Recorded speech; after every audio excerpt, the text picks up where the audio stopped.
Manipulation क्या होता है पता है? डॉम एक्सेसिंग और डॉम मैनिपुलेशन क्या होता है? कोई एग्जांपल, लाइव एग्जांपल बताओ। डॉम एक्सेसिंग का एक बता दो और डॉम मैनिपुलेशन का बता दो। देखो सेलेक्ट करना, हाँ, तो अगर मैं बात करूं कि कोई एलिमेंट है, कोई टैग है, जैसे इनपुट है, इनपुट टेक्स्ट बॉक्स है, और टेक्स्ट बॉक्स से कुछ भी गेट करते हो, मतलब उसमें वैल्यू कुछ लिखा, उसको एक्सेस कर रहे हो, गेट कर रहे हो, तो उसको बोलेंगे, एक ओवरऑल बोल सकते हो कि डॉम एक्सेसिंग है। उस टेक्स्ट बॉक्स में बटन, मान लो एक बटन बनाया, बटन पे क्लिक करने पे टेक्स्ट बॉक्स की वैल्यू को चेंज करना है, 10 लिखा था 20 लिखना है, मैनिपुलेशन है। तो वहां पे जैसे टेक्स्ट बॉक्स की वैल्यू को गेट करना था तो बहुत सारे तरीके थे। पहले आप उसको सेलेक्ट करते थे गेट एलिमेंट बाई आईडी या क्वेरी सेलेक्टर से, पढ़ा है ना? गेट एलिमेंट बाई आईडी और क्वेरी सेलेक्टर में डिफरेंस क्या है? हाँ, तो gate element by ID, ID के बेस पे एलिमेंट को सेलेक्ट करता था, और क्वेरी सेलेक्टर सीएसएस सेलेक्टर के बेस पे, बट वहां पे फर्स्ट मैचेज एलिमेंट को सेलेक्ट करने के लिए यूज करते थे। तो वहां पे क्या था कि आपको एलिमेंट से कुछ भी एक्सेस करना है तो पहले आईडी देते थे, गेट एलिमेंट बाई आईडी से सेलेक्ट करते थे, फिर वैल्यू प्रॉपर्टी यूज करते थे ना। और यहाँ पे वही वैल्यू प्रॉपर्टी, वही काम करने के लिए यहाँ पे फंक्शन बना दिया गया है। मतलब जावास्क्रिप्ट के टास्क को सिंप्लीफाई करने के लिए कुछ प्री डिफाइंड फंक्शन है जो कि लाइब्रेरी के अंदर डिफाइन किए गए हैं। जैसे वहां पे आपने वैल्यू प्रॉपर्टी पढ़ा था ना, यहाँ पे वही काम करने के लिए वैल फंक्शन है, वैल्यू को गेट करने के लिए और सेट करने के लिए। आपने इनर एचटीएमएल आउटर एचटीएमएल पढ़ा था, यहाँ पे वही काम करने के लिए प्री डिफाइंड फंक्शन एचटीएमएल है, सेम वही काम करेगा लेकिन थोड़ा कोड छोटा हो जाएगा। समझ पा रहे हो? Set attribute, get attribute use किया था जावास्क्रिप्ट में, एट्रीब्यूट को गेट और सेट करने के लिए। यहाँ पे वही काम करने के लिए प्री डिफाइंड फंक्शन एटीटीआर फंक्शन है। इनर टेक्स्ट पढ़ा था, इनर टेक्स्ट का काम क्या था कि टेक्स्ट को गेट करने के लिए, सेट करने के लिए, उसमें टैग नहीं काम करता था, सपोर्ट नहीं करता था। वही काम करने के लिए यहाँ पे क्या करते हो आप, टेक्स्ट फंक्शन यूज करते हो। तो मतलब ओवरऑल क्या है कि एक जे क्वेरी की लाइब्रेरी है जावास्क्रिप्ट, और उसी लाइब्रेरी के अंदर बहुत सारे प्री डिफाइंड फंक्शन रखे गए हैं, उसी फंक्शंस के बारे में आपको पढ़ना है। समझ पा रहे हो? जैसे आपने सीएसएस लगाना था जावास्क्रिप्ट में, बात को समझो, सुनो क्या कह रहा हूं। जावास्क्रिप्ट का यूज करके सीएसएस लगाना था, मान लो डिवीजन है और जावास्क्रिप्ट का यूज करके सीएसएस लगाना था, तो क्या करते थे? Object dot style dot property, पहले उस ऑब्जेक्ट को सेलेक्ट करते थे गेट एलिमेंट बाई आईडी से या क्वेरी सेलेक्टर से, फिर स्टाइल लगाते थे, डॉट बैकग्राउंड कलर चेंज करना है तो प्रॉपर्टी नेम बैकग्राउंड इक्वल और उसकी वैल्यू, यही करते थे ना। लेकिन यहां पे वही काम करने के लिए सीएसएस फंक्शन है। तो ओवरऑल मैं बता रहा हूं कि क्या है, यहाँ पे प्री डिफाइंड फंक्शन है लाइब्रेरी के अंदर। जो जे क्वेरी की लाइब्रेरी है उसके अंदर बहुत सारे प्री डिफाइंड फंक्शन है, और उसी फंक्शंस के बारे में आपको बेसिकली पढ़ना है, और यही फंक्शन काम करेंगे आपको एजेक्स में। तो वो इंपॉर्टेंट फंक्शन, कुछ फंक्शंस जे क्वेरी के आपको पढ़ना है और लाइब्रेरी डाउनलोड करना है। तो थोड़ा सा हम इसके फीचर्स और इंट्रोडक्शन पे जाते हैं, उसके बाद लाइब्रेरी को डाउनलोड करेंगे। तो ओवरऑल क्या है जावास्क्रिप्ट की ये लाइब्रेरी, जे क्वेरी जावास्क्रिप्ट लाइब्रेरी। इसमें क्या पढ़ना है आपको, क्या पढ़ना है आपको? बहुत सारे लाइब्रेरी के अंदर प्री डिफाइंड फंक्शन है, जिस फंक्शन के बारे में पढ़ना है कि कौन सा फंक्शन किस काम के लिए यूज करते हैं। वहां पे आपको एलिमेंट को सेलेक्ट करने के लिए क्या करते थे, गेट एलिमेंट बाई आईडी का यूज करते थे। यहाँ पे वही सी कुछ फंक्शन है, factory function, dollar function, CSS selector पढ़ा है ना, यहाँ पे सेलेक्ट करने के लिए सिंपल हम सीएसएस सेलेक्टर का यूज करते हैं। उतना नहीं लिखना है कि gate element document dot get element by ID, document dot query selector, है ना। गेट एलिमेंट बाई आईडी और क्वेरी सेलेक्टर किस ऑब्जेक्ट का ये फंक्शन है, कहाँ पे ये डिफाइन किया गया? ये मुझे बताओ कि document dot get element by ID क्यों लिखते हैं? देखो डॉक्यूमेंट क्या है, डॉक्यूमेंट एक प्री डिफाइंड ऑब्जेक्ट है। ये जो फंक्शन है gate element by ID function, query selector function, ये डॉक्यूमेंट ऑब्जेक्ट के अंदर डिफाइन है। कहाँ डिफाइन है? डॉक्यूमेंट ऑब्जेक्ट के अंदर। Alert function, set interval, set time out, इसके साथ डॉक्यूमेंट लगाते हो क्या? क्यों नहीं लगाते हो? क्योंकि ये डिफाइंड है विंडो ऑब्जेक्ट के अंदर। तो अलर्ट का, प्रॉम्प्ट का, कंफर्म का, set interval, set time out, print function, pause function, play function, ये विंडो ऑब्जेक्ट के मेंबर हैं, मतलब विंडो के अंदर डिफाइन है, इसलिए विंडो के साथ एक्सेस करते हैं। अलर्ट लिखते हो तो अलर्ट का ओरिजिनल सिंटेक्स क्या है, विंडो डॉट अलर्ट, और विंडो जो है प्राइमरी ऑब्जेक्ट होता है जावास्क्रिप्ट का, वो अपने हर मेंबर के साथ अटैच होता है। आप नहीं लगाते हो तो भी कोई दिक्कत नहीं है, वो ऑप्शनल है। लेकिन डॉक्यूमेंट के केस में ऐसा नहीं है। डॉक्यूमेंट ऑब्जेक्ट के अंदर जैसे डॉक्यूमेंट डॉट राइट, राइट पढ़ा है, राइट कहां डिफाइन है, डॉक्यूमेंट के अंदर document dot right, document dot get element by ID, document dot query selector, document dot tag name, class name, ऐसे बहुत सारे फंक्शन हैं जो कि डॉक्यूमेंट के अंदर डिफाइन है। तो चलो जे क्वेरी पे आते हैं। जे क्वेरी में ओवरऑल आपको पता चला कि हमें पढ़ना है प्री डिफाइंड फंक्शन के बारे में। तो सभी लोग नेट कनेक्ट करेंगे और पहले तो जे क्वेरी की लाइब्रेरी को डाउनलोड करना है आपको। आपको इसके ऑफिशियल वेबसाइट पे आना है jquery.com।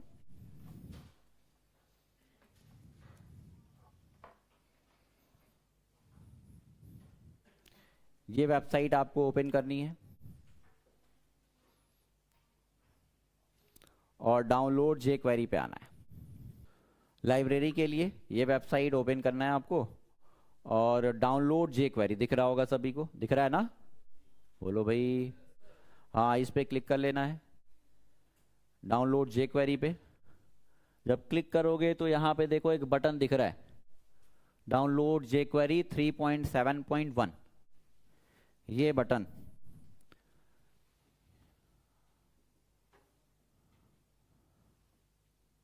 ठीक है, इस पे आप क्लिक करेंगे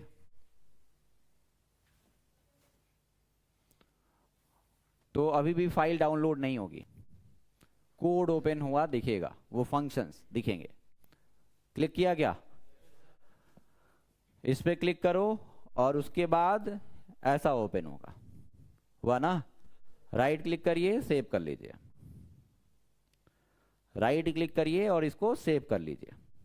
और सेव करने के बाद आप कहीं पे भी इसको रख लो अभी के लिए, ठीक है, कहीं पे भी आप इसको रख लीजिए। तो फाइल का नाम क्या है, jQuery-3.7.1.min.js। अच्छा, min लगा होता है तो क्या होता है, कंप्रेस फाइल होता है। कंप्रेस का मतलब सारा जावा स्क्रिप्ट, आपको पता है ना कि जावा स्क्रिप्ट को एक ही लाइन में भी लिख सकते हो और न्यू लाइन पे भी लिख सकते हो। अच्छा, जावा स्क्रिप्ट में लाइन को टर्मिनेट करने के लिए क्या यूज करते हो, हाँ क्या यूज करते हो, इंटर या सेमी कॉलन, दोनों में से एक जरूरी है। क्या सेमी कॉलन लाइन को टर्मिनेट करने के लिए जरूरी है क्या लगाना, नहीं ना, हाँ, लेकिन दोनों में से या तो इंटर या तो सेमी कॉलन होना चाहिए। अगर एक ही लाइन में पूरा जावा स्क्रिप्ट का कोड करना है तो टर्मिनेटर क्या यूज होगा, सेमी कॉलन यूज होगा ना, और न्यू लाइन पे करना है तो एंटर। ठीक है, तो दोनों में से कोई एक होना चाहिए। तो इसको सेव कर लो, इसके फाइल को रीनेम कर सकते हो, कोई दिक्कत नहीं है वैसे, लेकिन रहन देते हैं यही, ठीक है। तो jQuery-3.7.1.min.js ये फाइल सेव कर लीजिए और उसके बाद एक फोल्डर बना लीजिए, उसी फोल्डर के अंदर लाइब्रेरी को रख लीजिए। हमने फोल्डर बना लिया, चलो मैंने फोल्डर बना लिया app jQuery, अप्रेंटिसशिप jQuery नाम का फोल्डर बनाया। और जो लाइब्रेरी आपने डाउनलोड करा है, इस लाइब्रेरी, इसके अंदर एक JS नाम का फोल्डर बना लो, कोई दिक्कत नहीं है, आप डायरेक्टली लाइब्रेरी को भी रख सकते हो, कोई प्रॉब्लम नहीं है, लेकिन हम रखते हैं JS फोल्डर के अंदर। एक स्मॉल में JS नाम का फोल्डर बना लो, एक फोल्डर क्रिएट कर लीजिए आप app jQuery, और उसके अंदर JS नाम का फोल्डर क्रिएट कर लीजिए, और उस JS फोल्डर के अंदर उस लाइब्रेरी को जो आपने डाउनलोड करा उसको रख लीजिए। इतना काम कर लीजिए फटाफट सभी लोग। jQuery का लोगो आपको सामने दिख रहा है। जावा पढ़ा है किसी ने, जावा नाम सुना होगा, पढ़ा होगा। पंच लाइन क्या उसका, पंच लाइन वो रहा, राइट वंस रन एनीवेयर, मतलब प्लेटफॉर्म इंडिपेंडेंट है जावा। राइट वंस किसी भी प्लेटफॉर्म पे आप डेवलप कर सकते हो, किसी और प्लेटफॉर्म पे उसको रन कर सकते हो। इसका पंच लाइन क्या है? राइट लेस डू मोर, वैसा ही कुछ है, कम लिखो ज्यादा पाओ। ये माना गया है कि जावा स्क्रिप्ट का कोड जिस टास्क को करने में, जैसे डॉम के लिए ज़्यादा पॉपुलर है जेक्वेरी, तो जावा स्क्रिप्ट का कोड आप एक टास्क को कंप्लीट करने के लिए 10 लाइन का करना पड़ रहा है, तो वो आपको जेक्वेरी में करते हो तो 7 लाइन 6 लाइन में हो जाएगा, ये माना गया है। तो कम कोड लिखना है, ज़्यादा रेस्पॉन्स इसका है। तो इसका पंच लाइन ये है, राइट लेस डू मोर। ठीक है, अगर मैं बात करूं तो ये जावा स्क्रिप्ट का कोई रिप्लेसमेंट नहीं है जेक्वेरी। आप जेक्वेरी में जावा स्क्रिप्ट भी वो यूज कर सकते हो, जावा स्क्रिप्ट के वो सारे कॉन्सेप्ट यूज कर सकते हो, स्ट्रिंग के फंक्शन, एरे के function, object, array of object, जितने भी फंक्शंस आपने पढ़े हैं वो सब यहाँ पे यूज होने वाला है, वही कॉन्सेप्ट यूज होने वाले हैं, वो सारे जावा स्क्रिप्ट के कॉन्सेप्ट यूज होने वाले हैं। पढ़ना है तो एक्स्ट्रा कुछ जो जेक्वेरी के फंक्शन है वो इसके सिंटेक्स को पढ़ना है और कुछ प्री डिफाइंड फंक्शन को पढ़ना है। अब आपको वेरिएबल बनाना है, तो वेरिएबल बनाने आप जानते हो जावा स्क्रिप्ट में कितने कीवर्ड हैं वेरिएबल बनाने के लिए? 3। जावा स्क्रिप्ट में वेरिएबल कितने तरीके से बनाए जा सकते हैं? 3 तो कीवर्ड हैं, वैर, लेट, कॉन्स्ट, और एक और विदाउट कीवर्ड बनता है वेरिएबल, याद है आपको? अगर वेरिएबल बनाते हो कोई कीवर्ड यूज ना करो तो भी वेरिएबल बन जाएगा, करके देखना काम करेगा। वो बेसिकली ग्लोबल वेरिएबल बनता है विंडो ऑब्जेक्ट के साथ। आप वेरिएबल, आप वैर ए लिखते हो, ए इक्वल 10, तो भी वेरिएबल बन गया। अब डिफरेंस आपको पता है, लेट ए इक्वल 10 किया तो भी वेरिएबल है, कॉन्स्ट ए इक्वल 10 है तो भी वेरिएबल है। लेट वैर कॉन्स्ट यूज नहीं करोगे तो भी वेरिएबल बन जाएगा, केवल ए इक्वल 10 लिख दो, पाइथन के तरीके से भी बना सकते हो। हाँ, ये है कि वो वेरिएबल ग्लोबल विंडो के साथ बनता है, तो वो सारे कॉन्सेप्ट यूज होंगे। स्ट्रिंग के वही फंक्शन यूज होंगे, एरे के वही फंक्शन यूज होंगे। यहाँ एरे अलग नहीं हो जाएगा, एरे जावा स्क्रिप्ट वाला यूज करोगे। ऑब्जेक्ट पढ़ा होगा, ऑब्जेक्ट पढ़ा है? What is object? Object is a collection of की एंड की वैल्यू पेयर, है ना? तो की वैल्यू, एक और डेफिनेशन ऑब्जेक्ट का पढ़ा होगा, object is a collection of property and method, पढ़ा है? ऑब्जेक्ट के अंदर प्रॉपर्टी और मेथड हो सकते हैं। प्रॉपर्टी का मतलब वेरिएबल बोल सकते हो प्रॉपर्टी को, मेथड का मतलब फंक्शंस बोल सकते हो। ऑब्जेक्ट के अंदर जो आप ऑब्जेक्ट बनाते हो जावा स्क्रिप्ट में, प्री डिफाइंड ऑब्जेक्ट भी होता है और यूजर डिफाइंड ऑब्जेक्ट भी होता है। अच्छा, यूजर डिफाइंड ऑब्जेक्ट कैसे बनाते हो? पढ़ा है, एक बार रिकॉल करा दूं मैं। कौन सा ब्रैकेट यूज करते हो ऑब्जेक्ट बनाने के लिए जावा स्क्रिप्ट में? बोलो भाई, करली ब्रैकेट यूज करते हो ना, और जो वैल्यू रखते हो, जो डेटा रखते हो, की वैल्यू के पेयर में रखते हो। बोलो भाई, जैसे पाइथन बैकग्राउंड से जो होंगे वो पढ़े होंगे डिक्शनरी, सेम वही काम होता है यहाँ पे जावा स्क्रिप्ट में, सेम टू सेम वही है यहाँ पे ऑब्जेक्ट। वहाँ पे डिक्शनरी था पाइथन में, और यहाँ पे क्या है, उसी को बोलते हैं ऑब्जेक्ट। बनाते कैसे हैं? की वैल्यू के पेयर में डेटा रखते हैं, तो ऑब्जेक्ट यहाँ अलग नहीं होगा। एरे ऑफ ऑब्जेक्ट क्या होता है? अगर यही ऑब्जेक्ट एरे में रख दिया जाए तो क्या हो गया? एरे ऑफ ऑब्जेक्ट, जिसको जेसन फॉर्मेट भी बोल सकते हो। अगर स्ट्रिंग में आपने उसको रख दो डबल कोट्स के अंदर, उसको क्या बोल सकते हो? JSON format. तो वो चीजें अलग नहीं होंगी, वही वो सारा कॉन्सेप्ट ये यूज होने वाला है, केवल पढ़ना है। हाँ, कुछ फंक्शंस एरे के बहुत इंपॉर्टेंट हैं, जैसे बहुत इंपॉर्टेंट फंक्शन है, 100% इंटरव्यू में पूछा ही जाता है, डॉटनेट के स्टूडेंट से भी पूछा जाएगा, मॉड में तो इंपॉर्टेंट है ही है। वो फंक्शन है map function, reduce function, filter function, है ना, फाइंड फंक्शन, पढ़ा है ना? ये बहुत इंपॉर्टेंट फंक्शन है, 100% पूछा जाएगा। मैप का काम क्या होता है, रिड्यूस का काम क्या होता है, फिल्टर का काम क्या होता है, फाइंड का काम क्या होता है, रिप्लेस का काम क्या होता है, रिप्लेस ऑल का काम क्या होता है, ज्वाइन का काम क्या होता है, ज्वाइन पढ़ा है, स्प्लिट का काम क्या होता है, पढ़ा है, तो ये सब जितने भी एरे और स्ट्रिंग के फंक्शन पढ़ाएंगे गए होंगे वो बहुत इंपॉर्टेंट है। अभी मैं देखता हूँ तो एक मॉक इंटरव्यू भी आप लोगों का कराता हूँ सारे लैंग्वेजेस का, ताकि आप प्रिपेयर करो। सो पहले से क्लियर है what is jQuery? jQuery is a JavaScript library, ठीक है। jQuery is developed completely based on JavaScript।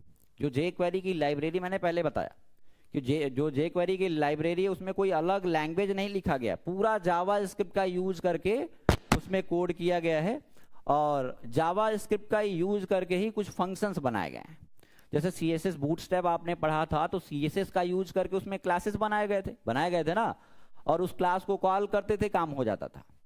तो यहाँ पे जो jQuery की लाइब्रेरी बनाई गई है पूरी तरीके से JavaScript का यूज करके कुछ प्री डिफाइंड फंक्शन है, उसमें बहुत सारे फंक्शंस बना दिए गए हैं, उसी फंक्शंस के बारे में पढ़ना है। बूटस्ट्रैप में आपने क्लासेस के बारे में पढ़ा था, कौन सा क्लास किस काम के लिए यूज करते हो। यहाँ पे jQuery के कुछ प्री डिफाइंड फंक्शन है जो कि लाइब्रेरी में डिफाइन किए गए हैं, उसी फंक्शंस के बारे में आपको पढ़ना है।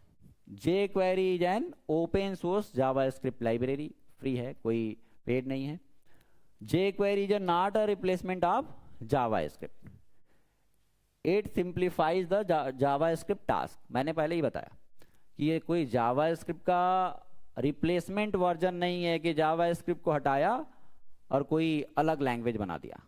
उसी के टास्क को सिंप्लीफाई करने के लिए jQuery का यूज करते हो आप, ठीक है। और जब भी jQuery आप पढ़ना तो JavaScript के कॉन्सेप्ट को आप रिलेट करते हुए पढ़ना, कुछ नहीं है, वो सारे कॉन्सेप्ट जावास्क्रिप्ट के यूज होंगे, बस कुछ इसके सिंटैक्सेस हैं, कुछ प्री डिफाइंड फंक्शंस हैं, वो पढ़ना है आपको, ठीक है। Its punch line is write less do more, ठीक। जो काम आप जावास्क्रिप्ट से कर सकते हो वो सारा काम jQuery से कर सकते हो आप, कोई दिक्कत नहीं है, ठीक है। क्रिएशन ऑफ प्रॉपर नोट्स भी मुझे चाहिए, चेक करूंगा मैं। क्रिएशन ऑफ jQuery कब आया था? 2006 में। इसके डेवलपर कौन है? जॉन रेजिक। इन्वेंटर कौन है? जॉन रेजिक। फीचर्स ऑफ jQuery पढ़ा होगा ना, फीचर्स ऑफ जावास्क्रिप्ट, वो सारा काम आप jQuery से भी कर सकते हो। jQuery simple. डॉम ट्रेवर्सिंग, देखो डॉम की अगर मैं बात करूं तो आप सिंपल सा इतना समझ लो कि जो भी आप HTML का पेज बनाते हो, जो भी पेजेस आप बनाते हो उसको डॉक्यूमेंट बोलते हैं, और उसके अंदर प्रेजेंट जितने भी टैग हैं HTML, head, body, IMG, division, जितने भी टैग हैं, HTML का पेज बनाया मान लो आपने, उसके अंदर टैग्स बनाते हो ना, तो पेज क्या है? डॉक्यूमेंट। इतना अभी सिंपल सा समझो। और उसके अंदर प्रेजेंट टैग क्या है? ऑब्जेक्ट है। जितने भी नोड होंगे, जितने भी टैग्स होंगे, उसको जावास्क्रिप्ट क्या मानता है? ऑब्जेक्ट मानता है। मैंने बोला कि जो पेज है क्या है? डॉक्यूमेंट की क्या है? डॉक्यूमेंट है। और उसके अंदर प्रेजेंट जो नोड है, जो टैग हैं, उसको क्या मानता है? ऑब्जेक्ट मानता है। क्या मानता है? ऑब्जेक्ट। अब उस ऑब्जेक्ट में, ऑब्जेक्ट का मतलब टैग, जो टैग्स हैं, जो नोड हैं, जो ऑब्जेक्ट हैं, उसमें कुछ मैनिपुलेशन का मतलब क्या होता है? चेंजेस करना ना, मैनिपुलेट करना। बोलो भाई, मैनिपुलेट करना, चेंज करना। तो मान लो कि हमारा कोई टेक्स्ट बॉक्स है, डॉम मैनिपुलेशन का ऐसे ही सिंपल सा मैं एग्जांपल बताऊं कि हमारा एक टेक्स्ट बॉक्स है ये, और इसमें 10 लिखा है, बटन बनाया है और ओके लिखा है। ओके पे क्लिक करने पे हम चाहते हैं कि इसमें ये जो ऑब्जेक्ट है, ये टैग है, ऑब्जेक्ट है ना, बोलो भाई, हम चाहते हैं बटन पे जैसे ट्रिगर करें, क्लिक करें, तो यहां पे 10 से लिख के 20 लिख जाए। तो ऑब्जेक्ट में मैनिपुलेशन कर रहे हो कि नहीं कर रहे हो?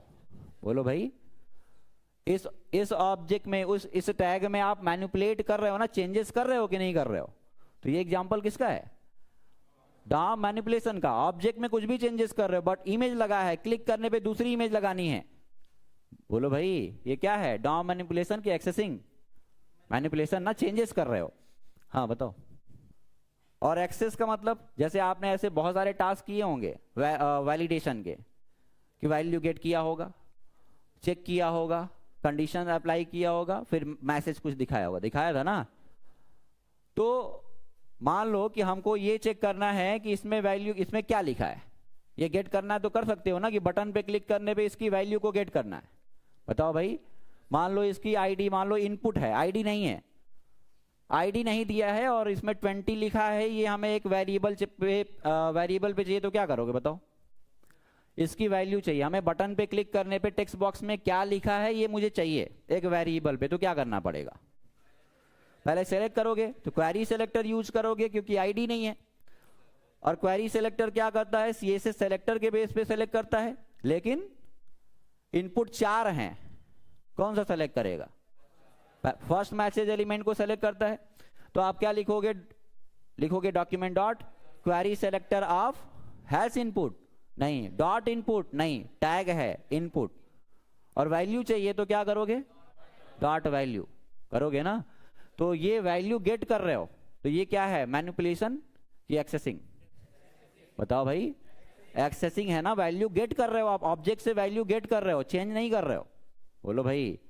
और यही वैल्यू गेट करके कुछ कंडीशंस अप्लाई करके और मैसेज दिखाना चाहते हैं। मान लो कोई स्पैन टैग है, उस पर हमें मैसेज लिखना है कुछ, तो वो पहले से ऑब्जेक्ट में कुछ चेंजेस कर रहे हो, ये क्या क्या कहलाएगा? DOM manipulation. तो ये काम जावास्क्रिप्ट में भी आपने किया था और यहां पे भी कर सकते हो, डॉम ट्रेवर्सिंग और मैनिपुलेशन। और बेसिकली आपको यहाँ पे डॉम एक्सेसिंग और मैनिपुलेशन के लिए फंक्शंस हैं। मैंने वही बताया कि वहां पे वैल फंक्शन वैल्यू प्रॉपर्टी थी, यहाँ पे फंक्शन है वैल।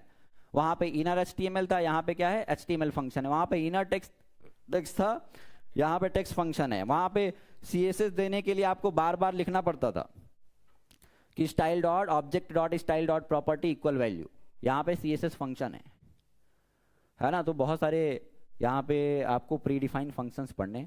इवेंट्स आपने पढ़ा है ना, देखो बहुत सारे इवेंट पढ़ा होगा, जैसे कुछ एग्जांपल बताओ। इवेंट्स का हम यूज क्यों करते हैं बताओ? बताओ, हम इवेंट्स का यूज क्यों करते हैं? इवेंट्स का काम क्या होता है बेसिकली? हाँ, फंक्शन के कॉलिंग को हैंडल करने के लिए इवेंट का यूज करते हो ना। बताओ भाई, इवेंट कहाँ यूज करते हो? फंक्शन को कॉल करने के लिए बस। बोलो भाई, फंक्शन के कॉलिंग को हैंडल करने के लिए इवेंट यूज करते हो। अब आपको पता है कि आप जावास्क्रिप्ट में फंक्शन अलग बनाते थे और कॉल अलग करते थे एचटीएमएल में जाके। या तो एक फंक्शन पढ़ा होगा, ऐड इवेंट लिस्नर फंक्शन पढ़ा था, कि अलग से जाके हमें कॉल नहीं करना पड़ता था। एक फंक्शन है ऐड इवेंट लिस्नर, जो सेलेक्टेड एचटीएमएल एलिमेंट पे इवेंट अटैच करने के लिए यूज करते हैं। उस तरीके वहां पे क्या होता है कि आपको बार बार फंक्शन अलग बना के जाके एलिमेंट पे कॉल नहीं करना पड़ेगा, डायरेक्ट आप अटैच कर सकते हो ऐड इवेंट लिस्नर फंक्शन से। तो कुछ वैसा ही काम यहाँ पे भी है। यहाँ पे वहां पे जितने भी इवेंट हैं, बहुत सारे इवेंट पढ़ा था आपने। On click, on DBL click, on mouse over, on mouse leave, on change पढ़ा था, ऑन की अप, ऑन की press, on cut, on copy, on paste, on context menu, ऐसे बहुत सारे इवेंट हैं पढ़ा था। और वो सारे इवेंट यहाँ पे भी होते हैं एज अ फंक्शन यूज करने वाले हो। जितने भी फंक्शन आपने वहां पे इवेंट पढ़ा है, जितने इवेंट के नाम याद हैं आप सभी लोग एक बार बोलो अपना, सभी को बोलना है। जितने भी इवेंट पढ़ा है सभी लोग बोलिए, जितने इवेंट पढ़ा है, जितने याद हैं आपको। पढ़ा है ना? On click, on DBL click, इतने तो बेसिक वाले पढ़े ही होंगे।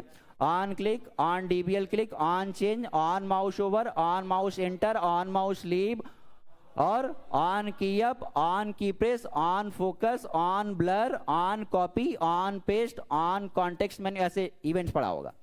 जितने भी ऑन लगा के आप इवेंट यूज करते थे फंक्शन के कॉलिंग के लिए, ऑन हटा दो। जितने भी इवेंट पढ़ा था ऑन हटा दो, उस इवेंट को एज अ फंक्शन यहाँ पे यूज कर सकते हो। वहां पे ऑन क्लिक था, यहाँ पे क्या हो जाएगा? क्लिक हो जाएगा। वहां पे ऑन क्लिक था, यहाँ क्लिक हो जाएगा। वहां ऑन डीबीएल क्लिक था, यहाँ पे क्या हो जाएगा? DBL click. वहां पे ऑन माउस ओवर था, तो यहाँ पे ऑन माउस ओवर नहीं होगा, ओवर हो जाएगा, ओवर फंक्शन है। ऑन चेंज था, चेंज हो जाएगा। बोलो भाई, ऑन माउस एंटर था, माउस एंटर हो जाएगा। तो वो सारे इवेंट्स हैं। देखो, इवेंट्स का काम आपको पता है कि हम फंक्शन को ऑन क्लिक पे कॉल करेंगे, तो जब क्लिक करेंगे तो फंक्शन कॉल होगा, ये तो पता है ना।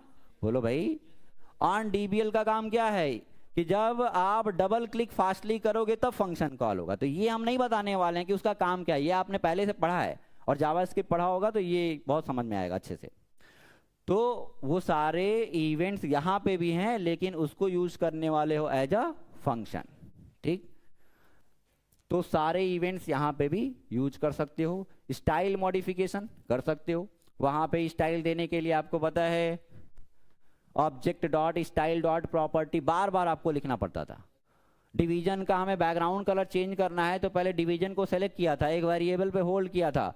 मान लो कि डीबी नाम के वेरिएबल पे होल्ड किया है, तो आप सुनते रहो कि ऐसा ही करते थे ना जैसा मैं बोल रहा हूँ। DB dot style dot property background colour change करना है तो background equal red, colour change करना है तो फिर से आपको सेलेक्ट करना पड़ता था dB dot style dot colour. फिर बॉर्डर रेडियस लगाना है तो फिर से सेलेक्ट तो किया है, वेरिएबल का बार बार यूज करना पड़ता था ना, dB dot style dot border radius equal border radius की वैल्यू, यही करते थे ना। वही काम करने के लिए सिंपल सा ये फंक्शन सारे यूज करेंगे। सीएसएस फंक्शन, यहाँ पे कौन सा फंक्शन यूज करोगे? स्टाइल मॉडिफिकेशन के लिए सीएसएस फंक्शन यूज करोगे। इफेक्ट्स एंड एनिमेशन यूज कर सकते हो, जो आप सीएसएस में एनिमेशन पढ़ा था ना @की फ्रेम का यूज करके, यहाँ पे सिंपल सा एक एनिमेट फंक्शन है, एनिमेट फंक्शन का यूज करके एनिमेशन लगा सकते हो jQuery में ठीक है। CSS3 कॉम्प्लिएंट jQuery UI user interface create करने के लिए भी यूज करते हैं। बहुत सारे इसके jQuery के UI भी प्री डिफाइंड लाइब्रेरी भी आते हैं। CSS3 कॉम्प्लिएंट ये CSS3 को भी सपोर्ट करता है। लाइट वेट लाइब्रेरी, जो आपने लाइब्रेरी डाउनलोड करी है, बहुत हैवी वेटेड नहीं है, बहुत बड़े केबी में नहीं है कि बहुत ज़्यादा टाइम लगेगा लोड होने में, कुछ केबी में है, ठीक है। क्रॉस ब्राउजर सपोर्ट, सारे ब्राउजर इसको सपोर्ट करते हैं। इंटरप्रेटेड, आपको पता है कि जावास्क्रिप्ट कैसा लैंग्वेज है, तो ये जावास्क्रिप्ट का ही यूज करके बनाया गया है। तो ये भी क्या है, कंपाइलर बेस नहीं है, इंटरप्रेटर बेस है, यानी कि code line by line execute होगा और जहां पे एरर आएगा कोड का एग्जीक्यूशन रुक जाएगा, पता है ना, इंटरप्रेटर का यूज करता है। तो ये सिंपल सा, ठीक है। लाइब्रेरी आपने डाउनलोड कर ही लिया है। jQuery सीखने के लिए आपको थोड़ा सा आइडिया होना चाहिए HTML CSS का और जावास्क्रिप्ट का, जो कि आपने तीनों पढ़ा है। और आपके पास होना चाहिए jQuery की लाइब्रेरी, जो कि आप डाउनलोड करोगे jQuery.com से। आई होप सबने ये लाइब्रेरी डाउनलोड कर लिया होगा ना। तो ये फोल्डर आप ओपन कर लो भाई सभी लोग, ये फोल्डर VS कोड पे ओपन कर लीजिए। हाँ चलो,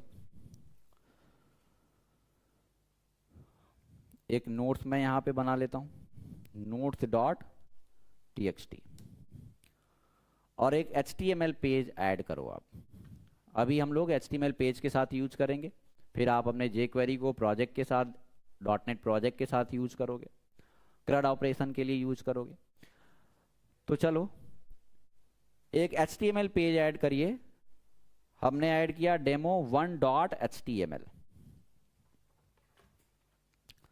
demo1.html, और HTML का बेसिक स्ट्रक्चर बना लीजिए आप, ठीक। HTML का बेसिक स्ट्रक्चर बना लीजिए और नोट्स पे आते हैं। पहले देखो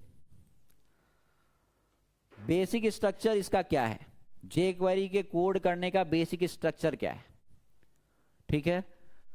तो पहले हमने लिखा बेसिक स्ट्रक्चर ऑफ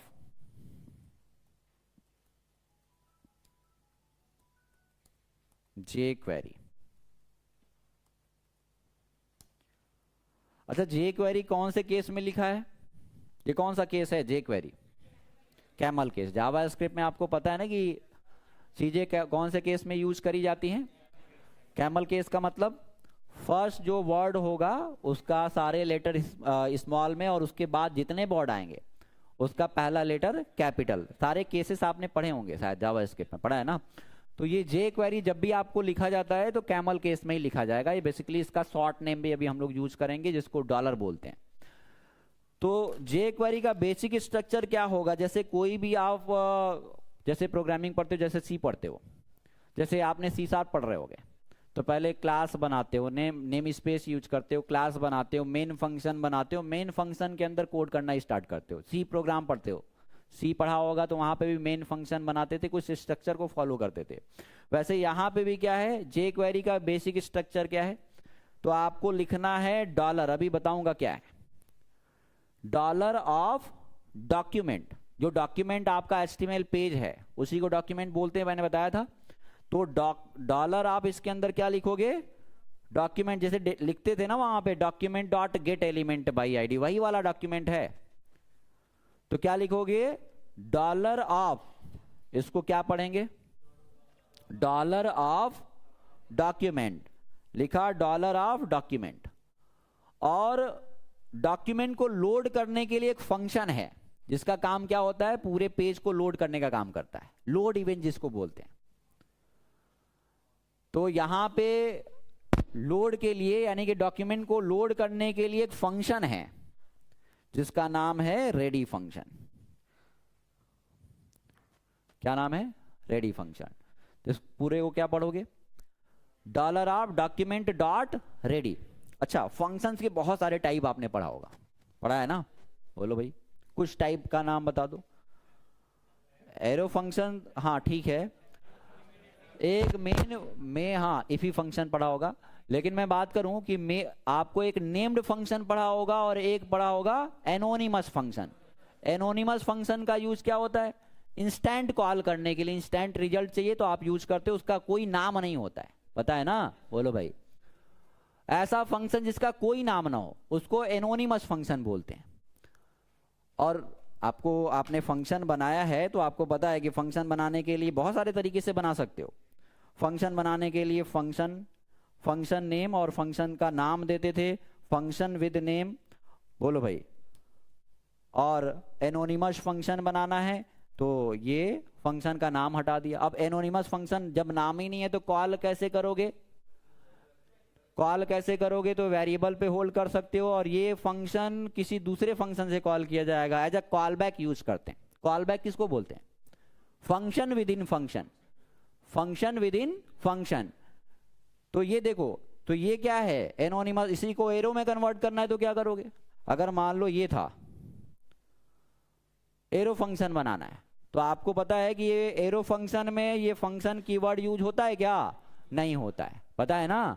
इसको हटाइए और कोई भी आप वेरिएबल डिक्लेयर कर लीजिए और इसके बाद आप क्या लगाइए, इक्वल, और उसके बाद एरो। वही है, दोनों का काम अलग एक ही है, बस तरीके अलग अलग है। और यही आपको बनाना है क्या, एनोनिमस फंक्शन। तो आपको पता है कि फंक्शन का नाम ही नहीं होता, ये भी हटा दो तो ये क्या बन गया, एनोनिमस फंक्शन। लेकिन ये कॉल नहीं किया जा सकता, या तो इफी बनाओ, इफी फंक्शन बना लो, पैरेंथेसिस लगा लो, इमीडिएट कॉल हो जाएगा, है ना। तो ये सारे फंक्शंस हैं, लेकिन जे क्वेरी में आपका ये एरो फंक्शन काम नहीं करेगा, आपको ट्रेडिशनल फंक्शन यूज करना पड़ेगा क्योंकि लाइब्रेरी में एरो फंक्शन डिफाइन है। तो एनोनिमस फंक्शन बनाना है, पता है ना क्या, फंक्शन, और एनोनिमस बनाना है तो एनोनिमस का मतलब कोई नाम होगा क्या, नहीं, फंक्शन का ब्लॉक बनाना पड़ेगा ना, बोलो भाई। और यहां पे स्टेटमेंट, तो देखो ये एनोनिमस फंक्शन है और एनोनिमस फंक्शन जो होता है किसी दूसरे फंक्शन के थ्रू कॉल किया जाता है, पता है ना, बोलो भाई। Call back, as a call back use करते हैं उसको, फंक्शन विद इन फंक्शन, किसी दूसरे फंक्शन से कॉल किया जाता है। तो अब देखो मैंने क्या बताया कि dollar of document dot ready, ready का काम क्या है, हाँ पेज को लोड कराना, आपके डॉक्यूमेंट को रेडी करना। अब इसके अंदर एक आपको बनाना पड़ेगा एनोनिमस फंक्शन। कौन सा फंक्शन, एनोनिमस फंक्शन, जिसका कोई नाम नहीं होगा। तो चलो बना लेते हैं फंक्शन। और फंक्शन की पहचान कैसे होती है, उसके पैरेंथेसिस से। और फंक्शन का ब्लॉक बनाना है तो करली ब्रैकेट। फिर से हटाते हैं, फिर से लिखते हैं एक बार, ठीक है। अब आप लोग बोलेंगे क्या लिखना है, सभी को बोलना है, मैं देख रहा हूं कौन रिस्पॉन्ड नहीं करना है। क्या लिखेंगे बोलो? Dollar of document. चलो भाई ठीक है, बहुत बढ़िया। Dollar of document dot ready, और रेडी के अंदर आपको पता है कि रेडी एक फंक्शन है और ये किसको कॉल करेगा, इसके अंदर क्या होगा, एक कॉल बैक फंक्शन होगा, एनोनिमस फंक्शन होगा, ठीक है। एनोनिमस फंक्शन बनाना है तो फंक्शन, और यहां एरो फंक्शन काम नहीं करेगा, करके देख लेना, है ना, क्योंकि लाइब्रेरी में ये एरो वाला डिफाइन नहीं है, क्योंकि हम jQuery की लाइब्रेरी यूज कर रहे हैं ना। चलो, और ब्लॉक बना लिया। अब जो भी स्टेटमेंट लिखना होगा कहां लिखेंगे, इसके अंदर, बोलो कहां, यहां पे ना, नहीं कहां, यहां पे, इस करली ब्रैकेट के अंदर लिखोगे। सिंपल सा, जितना जो भी कोड लिखना है एंटर करो, और जो भी स्टेटमेंट लिखना है लिखते जाओ। ये कब लोड होगा, ये कब मैसेज आएगा, अलर्ट। अलर्ट का काम पता है ना आपको, हाँ, अलर्ट लिख दो भाई, अलर्ट लिख दिया, और अलर्ट ऑफ ओके लिख दिया, बस ये पेज का लोड इवेंट है। मैं फिर से हटाता हूं और एक बार फिर से रिपीट करिए आप।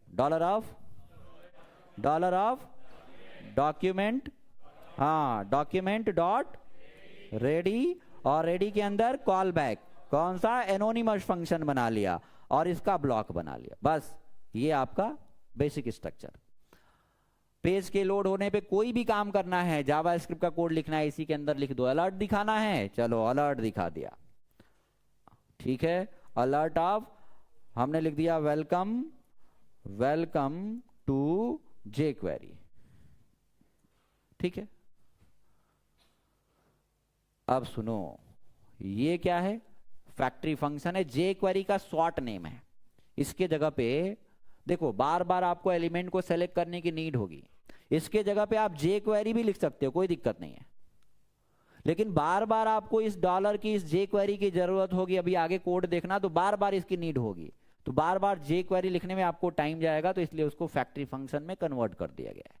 तो इस jQuery के जगह पे आप क्या लिख सकते हो, डॉलर भी लिख सकते हो, कोई दिक्कत नहीं है, ठीक है।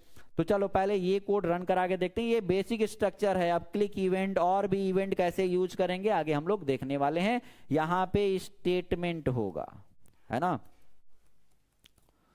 ये क्या होगा, लोड इवेंट, यानी कि लोड होने पे आपका कोड एग्जीक्यूट होगा, है ना, ये आपका हो जाएगा लोड इवेंट।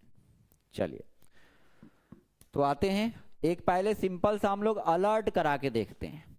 और ये जो फंक्शन है, ये डॉलर जो है, बताओ, ये डॉलर जो है, ये रेडी फंक्शन जो है, कहां डिफाइन किया गया है, हम फंक्शन यूज कर रहे हैं ना, इसमें एक डॉलर फंक्शन यूज कर रहे हैं, बताओ, ये जावास्क्रिप्ट का पार्ट नहीं है, ये जावास्क्रिप्ट का यूज करके फंक्शन बनाया गया होगा कहीं, कहां बनाया गया है, jQuery की लाइब्रेरी में।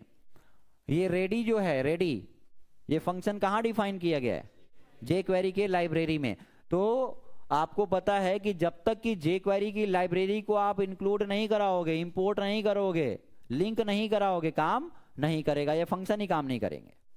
डॉलर इज नॉट डिफाइन का एरर आएगा, क्योंकि जहां पे डिफाइन है उसको पहले यूज करना पड़ेगा। तो चलिए पहले पेज में आते हैं। आइए देखिए, आपको पता है जावास्क्रिप्ट का कोड कहां पे करते हैं, स्क्रिप्ट टैग के अंदर ना, तो यहां पे स्क्रिप्ट टैग लगा लीजिए। हमने लिखा स्क्रिप्ट, ठीक। फिर से एक बार रिपीट कर दो, डॉलर ऑफ डॉक्यूमेंट भाई साहब डॉट रेडी फंक्शन, रेडी के अंदर हाँ कॉल बैक एनोनिमस फंक्शन बना लिया और फंक्शन इसका ब्लॉक बना लिया, बस इतना सा करना। अलर्ट मैसेज दिखाना है, अलर्ट, अच्छा, welcome to the world of,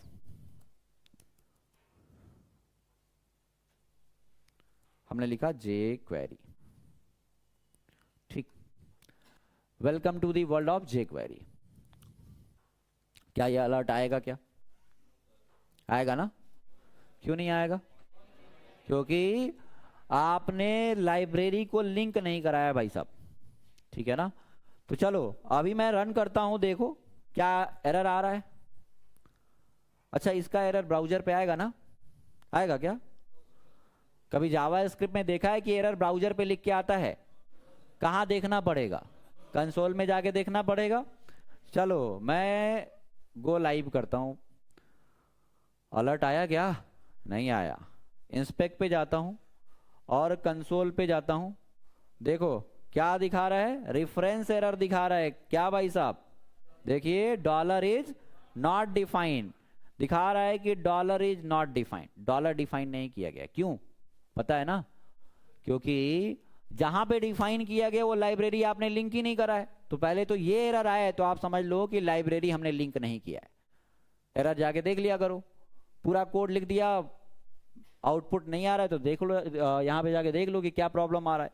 तो क्या कर लेते हैं, चलो लाइब्रेरी को लिंक कर लेते हैं। लाइब्रेरी लिंक करने के लिए आपको पता है कि जावा स्क्रिप्ट बेसिकली हम दो तरीके से लिख सकते हैं वेब पेज में। बोलो, एक एक्सटर्नल जावा स्क्रिप्ट और एक इंटरनल। तो एक्सटर्नल लिखना है तो कौन सा लिंक टैग यूज करोगे कि स्क्रिप्ट टैग यूज करोगे लिंक कराने के लिए? हाँ, स्क्रिप्ट टैग। तो स्क्रिप्ट और एसआरसी की एसआरसी ना, तो हमने कर लिया स्क्रिप्ट और एसआरसी। ठीक, सॉरी। चलो एसआरसी इक्वल, हमारा लाइब्रेरी कहां रखा हुआ है भाई साहब? जेएस फोल्डर के अंदर। और जेएस के अंदर क्या था? हमने नहीं रखा था क्या? अभी शायद मैंने नहीं रखा है। रखा है, देख लेते हैं। जे क्वेरी यहां पे, और इसके अंदर जेएस की लाइब्रेरी मैंने नहीं रखा है तो रख ले रहा हूं मैं। आप लोगों ने रख लिया है ना जेएस के अंदर? ये हमारी लाइब्रेरी है, इसको कॉपी किया और इसके अंदर पेस्ट कर ले रहा हूं मैं। जरूरी नहीं है कि जेएस फोल्डर के अंदर रखना है, रख लिया। ठीक, आ जाते हैं वीएस कोड पे। लिंक कर लो JS/ ये लाइब्रेरी है। ठीक, कर लिया लिंक।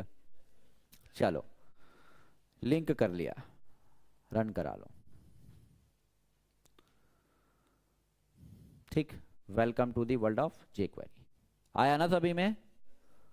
बताओ भाई, सभी में आ गया ना ये आउटपुट? चलिए ठीक है।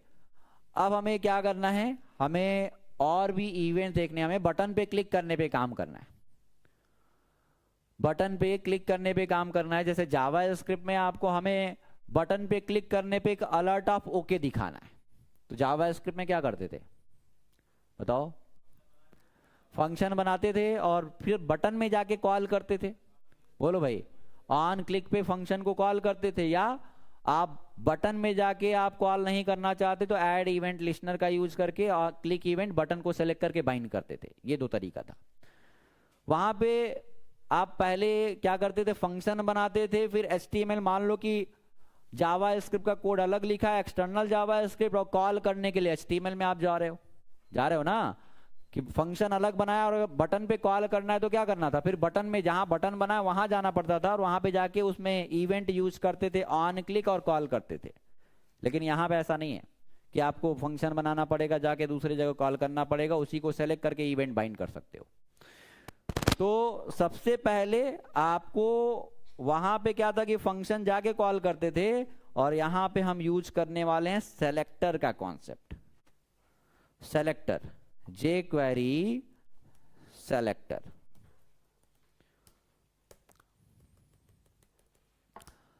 सेलेक्टर, अच्छा ये बताओ कि टेक्स्ट बॉक्स से वैल्यू चाहिए आपको। सिंपल, अगर मैं बात करूं कि हमारा ये टेक्स्ट बॉक्स है, ध्यान दो, टेक्स्ट बॉक्स में 10 लिखा है, बटन लिखा है ओके। जावा स्क्रिप्ट का यूज करके बटन पे क्लिक करने पे ये वैल्यू गेट करना था तो क्या करते थे? लिखते थे ना डॉक्यूमेंट डॉट वेर या let X equal document dot query selector of input dot value, तो ये वैल्यू एक्स पे मिल जाता था, याद है? यानी कि सेलेक्ट करते थे ना, जिस पे आपको काम करना होता था उसको पहले सेलेक्ट करते थे। बोलो भाई, गेट एलिमेंट बाय आईडी या क्वेरी सेलेक्टर का यूज करके सेलेक्ट करते थे ना, करते थे। लेकिन यहां पे सेलेक्ट करने के लिए वो फंक्शन है ही नहीं, वो फंक्शन यूज नहीं करना है। तो यहां पे कॉन्सेप्ट क्या है, यहां पे कॉन्सेप्ट ये है कि ये इनपुट है ना, मान लो कि इसकी आईडी टी है, आईडी है टी या इनपुट है या क्लास है टी, और इससे हमें वैल्यू चाहिए। तो वहां पे मैंने बताया कि लेट एक्स इक्वल लिखते थे document dot get element by ID of T या query selector of T dot value, और वही काम जे क्वेरी से करना है। तो सिंपल सा यहां पे यूज होता है सेलेक्टर का कॉन्सेप्ट। लिखोगे डॉलर, डॉलर ऑफ सिंटेक्स होता है क्या, सेलेक्टर। जिसको सेलेक्ट करना है वहां पे गेट एलिमेंट बाय आईडी या क्वेरी सेलेक्टर, और यहां पे सेलेक्ट करना है तो कौन सा फंक्शन है, डॉलर ऑफ सेलेक्टर। किसको सेलेक्ट करना है, और यहां पे सीएसएस सेलेक्टर होगा, सीएसएस के बेस पे सेलेक्ट कर सकते हो। आईडी के बेस पे सेलेक्ट करना, हैश यूज करते थे ना सीएसएस में, बोलो भाई। क्लास के बेस पे सेलेक्ट करना था, क्या यूज करते थे, डॉट।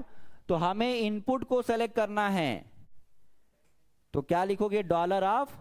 टैग नेम के बेस पे सेलेक्ट करना है तो डबल कोट्स के अंदर क्या लिख दोगे, इनपुट लिखोगे ना। या आईडी के बेस पे सेलेक्ट करना है तो क्या करोगे, dollar of hash, hash symbol use करोगे। मान लो टी आईडी है तो टी, ठीक है ना, बोलो भाई। क्लास के बेस पे सेलेक्ट करना है तो क्या लिखोगे, डॉट, मान लो टी है तो वो सारे सीएसएस, जितने सीएसएस के सेलेक्टर आपने पढ़ा था वो सारा सीएसएस का सेलेक्टर यहां पे यूज हो जाएगा। वहां पे जावास्क्रिप्ट में क्या था कि आप गेट एलिमेंट बाय आईडी या क्वेरी सेलेक्टर या एरे फॉर्मेट में डेटा लेना था तो आपको पता है class name, tag name, name, ऐसे बहुत सारे फंक्शन पढ़ा होगा। Gate element bye class name, elements होता है, gate elements bye class name, gate elements by name, ऐसे बहुत सारे फंक्शन थे। यहाँ पे क्या है, सीएसएस सेलेक्टर का यूज करके आप सेलेक्ट कर सकते हो। तो सेलेक्टर का कॉन्सेप्ट यूज क्यों करते हैं, एलिमेंट को, एचटीएमएल एलिमेंट को सेलेक्ट करने के लिए। तो लिख लो पहले, jQuery selector is used to select HTML element, मतलब है ना, एलिमेंट मतलब tag, to select HTML element. jQuery selector is used to select HTML element. HTML element को सेलेक्ट करने के लिए यूज करते हो। तो बहुत सारे सेलेक्टर हैं, जैसे अगर मैं बात करूं कि इसका तरीका क्या है, सिंटैक्स क्या है, लिख लो सिंटैक्स, कैसे सेलेक्ट करते हो। तो क्या लिखते हैं भाई साहब, डॉलर ऑफ, और इसके अंदर CSS selector, dollar of CSS selector.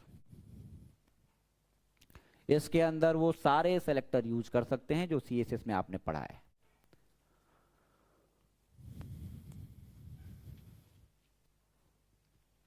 ठीक है। अगर एग्जाम्पल की मैं बात करूं, मैं एग्जाम्पल की बात करूं कि आईडी सेलेक्टर में क्या होगा, या आपने पढ़ा होगा टैग या एलिमेंट सेलेक्टर, पढ़ा था ना। टैग या एलिमेंट सेलेक्टर में क्या होता है, टैग के बेस पे सेलेक्ट करने के लिए सिंपल टैग का नाम लिखते हो, बोलो भाई। तो क्या हो जाएगा, डॉलर ऑफ टैग नेम, यही तो होगा, बोलो भाई। क्लास आईडी सेलेक्टर में क्या होगा, बोलो, dollar of hash ID name, hash ID name. Class selector में क्या होगा, हाँ, dollar of dot class name.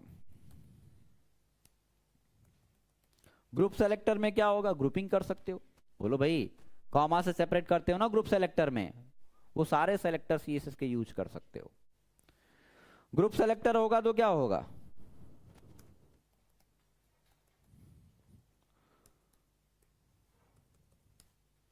बताओ, डॉलर ऑफ सबकी ग्रुपिंग कर सकते हो।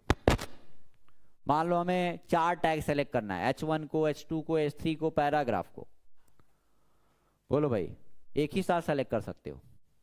हमने H1 कॉमा H2 को भी सेलेक्ट करना है, डिवीजन को सेलेक्ट करना है, बोलो, अच्छा ये बताओ, हमने स्पैन को सेलेक्ट करना है। अच्छा इसमें कौन कौन सेलेक्ट होगा, केवल स्पैन या चारों? ये ग्रुप सेलेक्टर है, ग्रुप सेलेक्टर में क्या होता है, सभी सेलेक्ट होते हैं ना, याद नहीं है? अगर स्पेस होता तो चाइल्ड सेलेक्टर होता, कंपाउंड सेलेक्टर होता, लास्ट वाला सेलेक्ट होता। अगर ये कॉमा से सेपरेट नहीं होता तो क्या होता, लास्ट वाला सेलेक्ट। जैसे यू आपने मेन्यू बनाया था तो याद होगा, hash menu space UL space LI space A, तो कौन सेलेक्ट होता था, सभी, कि लास्ट वाला ए सेलेक्ट होता था, याद है ना? तो ये ग्रुप सेलेक्टर। यूनिवर्सल सेलेक्टर पढ़ा था, क्यों यूज करते हो? डॉक्यूमेंट के अंदर जितने टैग्स प्रेजेंट हैं सभी को सेलेक्ट करना है, तो आप स्टार का यूज करते थे, यूनिवर्सल सेलेक्टर यूज करते थे ना? तो यूनिवर्सल सेलेक्टर में इसमें भी क्या होगा, मतलब कहने का बस ये है कि वो सारे सीएसएस के सेलेक्टर आप जो पढ़े हो सब यूज कर सकते हो, बस $ऑफ डबल कोड के अंदर, इसके अंदर वो सीएसएस का सेलेक्टर यूज करना पड़ेगा। ठीक, तो यूनिवर्सल सेलेक्टर में क्या हो जाएगा भाई साहब, $ऑफ, यूनिवर्सल सेलेक्टर में क्या होता है, स्टार, मतलब ये किसको सेलेक्ट करेगा, पता है ना, सारे HTML एलिमेंट को सेलेक्ट करेगा, ये आपने पढ़ा है। तो चलो ये CSS का सेलेक्टर आपने देखा। अच्छा अब हम लोग डॉम एक्सेसिंग और मैनिपुलेशन देखते हैं। एलिमेंट से, ऑब्जेक्ट से वैल्यू को गेट करना, सेट करना, मैनिपुलेट करना, चेंज करना, गेट करना, देखते हैं। पहले तो हमें क्या करना है भाई साहब, अब बटन का एक क्लिक इवेंट बनाना है, बटन का क्लिक इवेंट बनाना है। हमें करना क्या है कि बटन पे क्लिक करने पे अलर्ट ऑफ ओके मैसेज दिखाना है, सिंपल सा यही हमारा रिक्वायरमेंट है। क्या रिक्वायरमेंट है, बटन पे क्लिक करने पे अलर्ट ऑफ ओके मैसेज दिखाना है। बटन पेज का लोड इवेंट बनाने के लिए, डॉक्यूमेंट को लोड करने के लिए, लोड इवेंट पे अलर्ट दिखाने के लिए सभी लोग बोलो क्या लिखोगे, सभी लोग रिपीट करो क्या लिखोगे, बोलो भाई, $of document dot ready of, बोलो बोलो बोलो, फंक्शन एनोनिमस फंक्शन, फंक्शन का ब्लॉक, ब्लॉक के अंदर अलर्ट ऑफ ओके। लेकिन बटन का क्लिक इवेंट बनाना है, आप समझो। तो क्लिक इवेंट जो बनाओगे लोड इवेंट के अंदर होगा कि बाहर, अंदर होगा। अब सुनो, हमारा रिक्वायरमेंट ये है कि एक बटन बनाता हूं मैं, एक नया पेज बनाओ फिर से। चलिए सभी लोग बनाइए। करना क्या है, हमने एक पेज और ऐड कर लिया और दे दिया demo2.html, बेसिक स्ट्रक्चर बना लिया भाई साहब। ठीक, चलिए बढ़िया। हमारा रिक्वायरमेंट ये है कि हमने बटन बनाया, सॉरी हमने बटन बनाया यहां, और सिंपल सा भी रिक्वायरमेंट ये है कि हमने लिखा क्लिक मी, और क्लिक मी पे क्लिक करने पे हमें अलर्ट ऑफ ओके दिखाना है।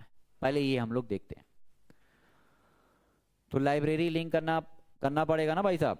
तो हमने कर लिया script src equal JS folder के अंदर हमारी लाइब्रेरी है, इतना काम कर लो।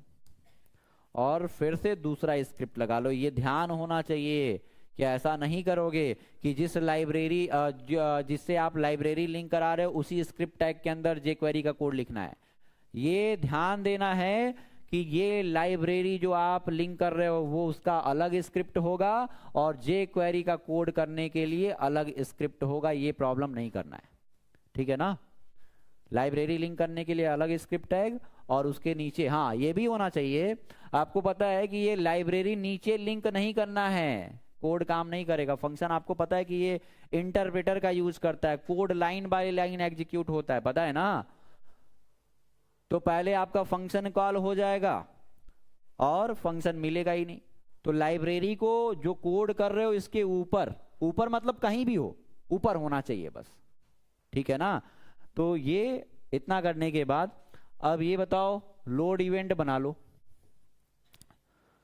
बन गया, क्या लिखेंगे, $of document dot ready of function, ready of function, और फंक्शन बना लिया, चलो लोड इवेंट बन गया। अच्छा, अलर्ट मैसेज देना है, हमने लिखा अलर्ट ऑफ, हमने लिख दिया दिस इज, हमने लिखा this is page load event. ठीक, चलो हमें जो भी स्टेटमेंट पेज के लोड होने पे करना है, कौन से करली ब्रैकेट के अंदर करोगे? हाँ, इस वाले फंक्शन के अंदर करोगे। जो भी हमें कोड एग्जीक्यूट करना है पेज के लोड इवेंट पे, वो कहां लिखा जाएगा? इस वाले करली ब्रैकेट के अंदर लिखा जाएगा। पेज के लोड होने पे जो काम करना है आपको, वो सब रेडी के अंदर करोगे, रेडी वाले फंक्शन के अंदर करोगे। लेकिन अब रिक्वायरमेंट क्या है? बटन पे क्लिक करने पे अलर्ट दिखाना है। तो पहले क्या करते थे? फंक्शन बनाते थे, फिर बटन में जाते थे, जहां पे बटन बना है वहां पे जाके ऑन क्लिक लगाते थे, फंक्शन का नाम देते थे। यहां पे ऐसा कुछ नहीं करना, हम एक ही जगह पूरा कोड कर लेंगे। ऐसा जावास्क्रिप्ट में भी कर सकते हो। उसके लिए आपको क्या करना पड़ेगा? ऐड इवेंट लिस्नर फंक्शन का यूज करना पड़ेगा। आपको बटन को सेलेक्ट करना है तो क्या करोगे? Document dot get element by ID off button dot add event listener, और ऐड इवेंट लिस्नर में कौन सा इवेंट ऐड करना है? क्लिक, तो डबल कोट्स के अंदर क्लिक, और उसके बाद कॉमा लगा के एक एनोनिमस फंक्शन कॉल कर दो, और उसी फंक्शन के अंदर कोड लिख लो। तो वहां पे भी तरीका है, अलग से आपको कॉल नहीं करना पड़ेगा, यहां पे भी तरीका है। तो हमें क्या करना है? देखो, अब ये बताओ, बटन का क्लिक इवेंट बनाना है तो बटन को सेलेक्ट करना पड़ेगा। अभी बताया मैंने, बटन को सेलेक्ट करना है तो क्या करोगे? सेलेक्टर का कॉन्सेप्ट बताया ना कि डॉलर ऑफ सेलेक्टर, हमें बटन का क्लिक इवेंट बनाना है तो पहले बटन को सेलेक्ट करना पड़ेगा। भाई साहब, बटन को सेलेक्ट करना पड़ेगा। बटन को सेलेक्ट करने के लिए क्या लिखोगे? Dollar of selector. सेलेक्टर क्या है? बटन का आईडी। बटन का आईडी दिया गया है क्या? क्लास दिया गया है क्या? टैग है ना, टैग के नेम के बेस पे सेलेक्ट कर सकते हो। तो इसी के अंदर करोगे, लोड के अंदर ही बनाओगे, डॉलर ऑफ डबल कोट्स के अंदर क्या लिखोगे? टैग के नेम के बेस पे। चलो सेलेक्ट कर लिया। अब क्या करना है? इसका क्लिक इवेंट बनाना है ना। बोलो भाई, मैंने आपको बताया कि जावास्क्रिप्ट में जितने भी इवेंट हैं यहां पे एज अ फंक्शन यूज करोगे। वहां पे कौन सा इवेंट था क्लिक करने के लिए? कौन सा इवेंट था? On click. यहां पे click as a function use करने वाले हो। वहां पे ऑन डीबीएल क्लिक था, यहां पे क्या होगा? DBL click. ऑन हटा दो, वो सारे इवेंट एज अ फंक्शन यहां पे यूज करने वाले हो। ऑन फोकस था। अच्छा, फोकस का काम कब होता है? फंक्शन कब ट्रिगर होता है? बताओ भाई। क्या माउस?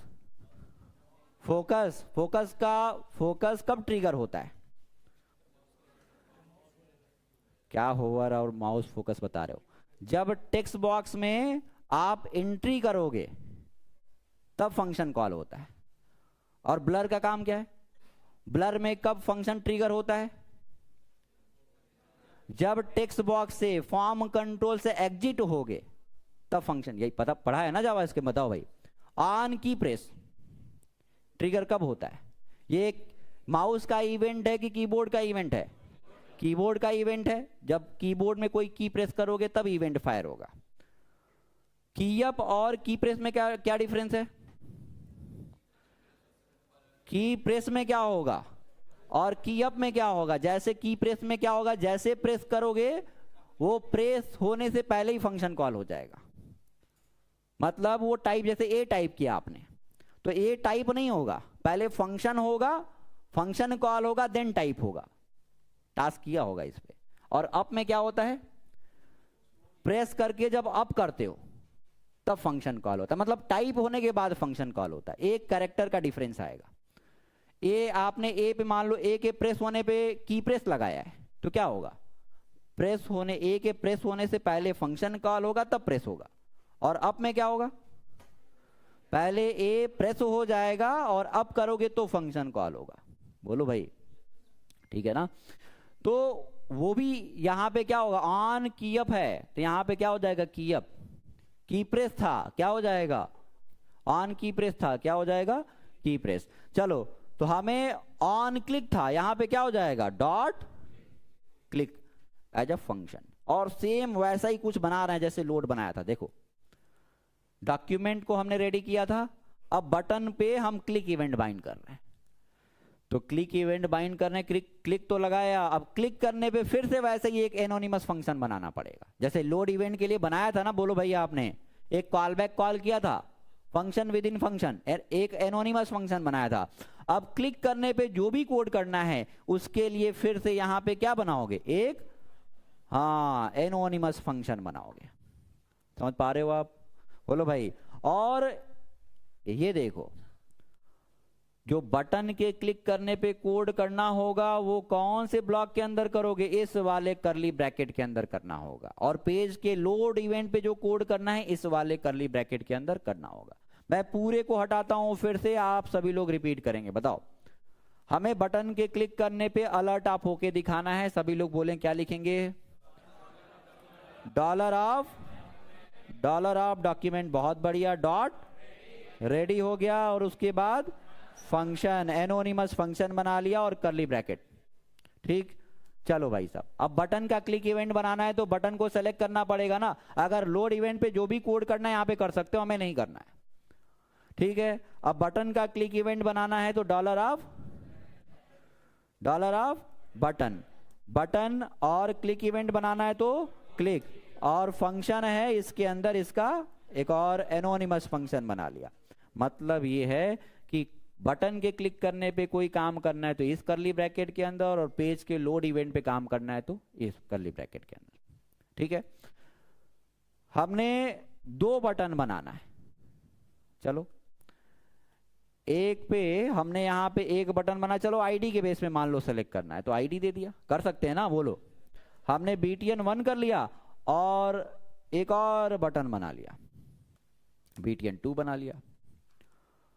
हमने यहां पे लिख दिया सिंगल क्लिक, हमने लिख दिया सिंगल क्लिक, और हमने यहां पे बना लिया डबल क्लिक।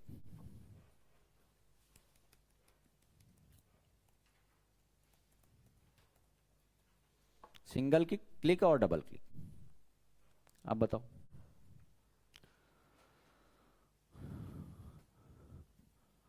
अलर्ट ऑफ होके किया है। किसी भी बटन पे क्लिक करोगे, बटन देखो, बटन को सिलेक्ट किया, किसी भी बटन पे क्लिक करोगे तो ये बॉडी एग्जीक्यूट होगा। हम चाहते हैं पहले वाले बटन पे क्लिक करने पे ये वाला फंक्शन कॉल हो। बताओ, हमें क्या करना है? पहले वाले बटन पे क्लिक करने पे कुछ अलग मैसेज देना है और दूसरे वाले बटन पे क्लिक करने पे कुछ अलग मैसेज देना है। तो क्या करोगे, यहां पे डॉलर ऑफ हैज BTN 1, और हमने चलो अलर्ट में ऐसे ही कुछ मैसेज दे लेते हैं। हमने लिख दिया, हमने दे दिया मैसेज सिंगल क्लिक। ठीक, चलो ये तो ठीक हो गया। अब दूसरे बटन का क्लिक इवेंट बनाना है।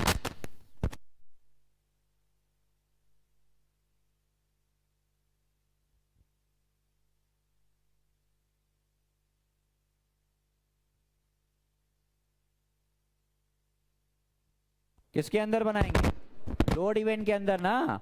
हाँ, तो ये ध्यान रहे, इसके अंदर नहीं बनाओगे, लोड इवेंट के अंदर। एक बटन का काम हो गया है, अब दूसरे बटन का क्लिक इवेंट बनाना है तो कहां? इसके बाहर ना। यस सर, इसके बाहर। कहां? इसके अंदर, इसके अंदर और इसके बाहर। अब दूसरे वाले बटन का क्लिक इवेंट बनाना है तो क्या लिखोगे? Dollar of BTN has BTN 2, has BTN 2। और डबल क्लिक के लिए क्या करोगे? ऑन DBL क्लिक नहीं, क्या हो जाएगा? DBL click. और इसके अंदर जो भी फंक्शन है वैसे एनोनिमस फंक्शन बना लो, कर्ली ब्रैकेट बना लो और जो मैसेज देना है। ठीक है, हमने लिख दिया डबल क्लिक। ठीक, लाइब्रेरी लिंक किया ही है। अच्छा ये बताओ कि डॉलर इसमें कितने बार यूज हुआ है? देखो, कई बार यूज होगा। अभी तो ये बहुत शॉर्टर कोड है, तो इसके जगह पे आप क्या लिख सकते हो? jQuery। लेकिन बार बार jQuery लिखोगे तो ये कोड आपको ज्यादा लिखना पड़ेगा। इसके जगह पे आप jQuery भी लिख सकते हो, कोई प्रॉब्लम नहीं है। डॉलर जो है jQuery का शॉर्ट नेम है। ठीक है, चलो अभी भी कोड सही है, कोई दिक्कत नहीं। डॉलर को हटाया, jQuery लिखा, रन कराया, और देखिए